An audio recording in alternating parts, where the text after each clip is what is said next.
د رزق د فراخه کېدلو یو بهترین سبب دا دی چې سړی حج او عمره پرله پسې کوي. حج وکړي بیا پسې عمره وکړي، بیا حج کوي او بیا عمره کوي.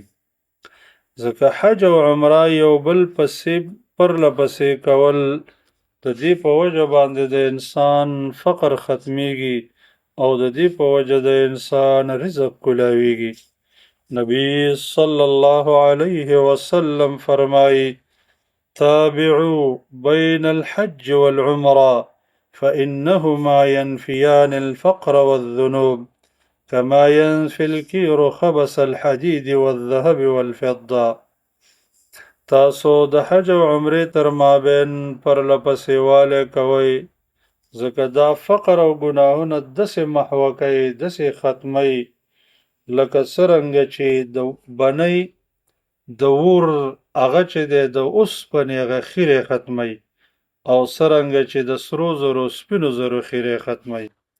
او بیا یې وفرمایل چې د حج مبرور د الله سره بل ثواب نشته سوا د جنت نه.